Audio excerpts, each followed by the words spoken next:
क्या आप जानते हैं कि हनुमान जी के एक पुत्र भी थे?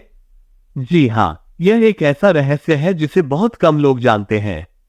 आज हम आपको बताने जा रहे हैं हनुमान जी के पुत्र मकरध्वज की अद्भुत कहानी, जो वीरता, साहस और भक्ति से भरी हुई है। इस कहानी में छिपा है एक ऐसा रहस्य जिसे सुनकर आप हैरान रह जाएंगे। जब रावण ने माता सीता का हरण किया और उन्हें लंका ले गया, तो भगवान राम ने हनुमान जी को लंका भेजा। हनुमान जी ने अपनी पूंछ में आग लगाकर लंका को जलाने का निर्णय लिया। जब हनुमान जी ने लंका को जलाया और समुद्र में अपनी पूंछ की आग बुझाई, तो उनकी पसीने की एक बूंद समुद्र में गिर गई। अब सोचिए, एक साधारण सी पसीने की बूंद क्या कर सकती है? लेकिन ये कोई साधारण बूंद नहीं थी।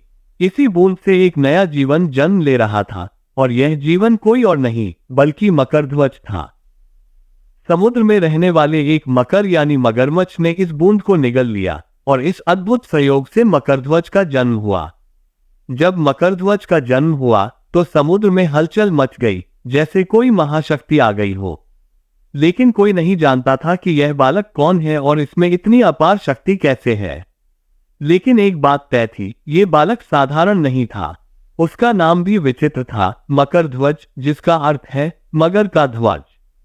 आखिर उसके जीवन का उद्देश्य क्या था? समय बीता और मकरध्वज बड़ा हुआ।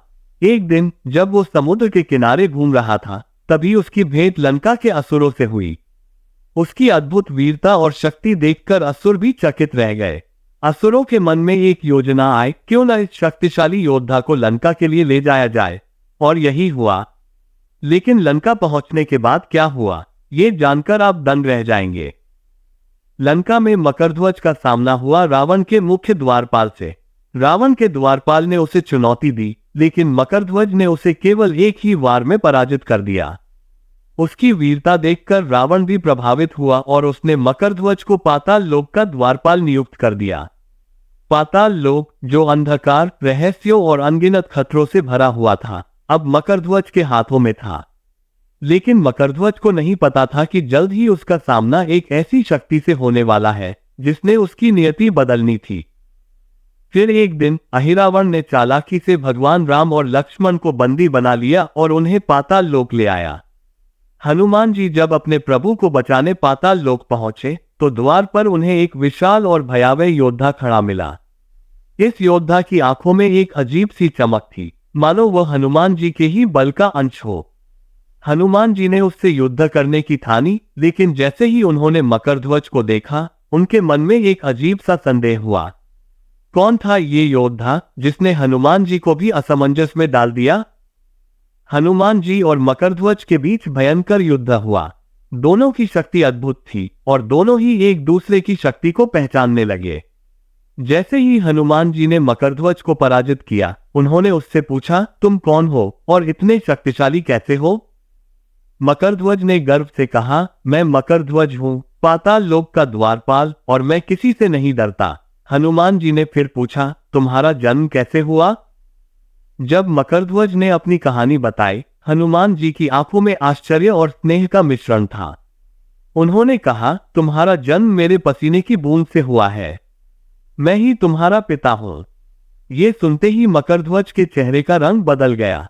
वो स्तब्ध रह गया। वो उस योद्धा के सामने खड़ा था जिसने उसे जन्म दिया था और उसे पहचान भी नहीं पाया। उसकी आंखों से आंसू बहने लगे और वो हनुमान जी के चरणों में गिर पड़ा। उसने क्षमा मांगी और कहा, पिता, मुझे क्षमा करें, मैं अपने कर्तव्य से अनजान था। हनुमान जी ने उसे उठाया और गले लगाया।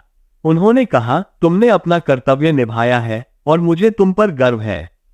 अब अपने पिता के साथ चलो और धर्म की सेवा करो। मकरध्वज ने अपने पिता की आज्ञा का पालन करते हुए पाताल लोक की रक्षा की और अपनी वीरता और भक्ति से अमर हो गया। उसकी कहानी हमें सिखाती है कि जीवन में चाहे कितनी भी कठिनाइयां आए, अगर हमारे मन में सच्चाई और भक्ति है, तो हम किसी भी चुनौती का सामना कर सकते हैं।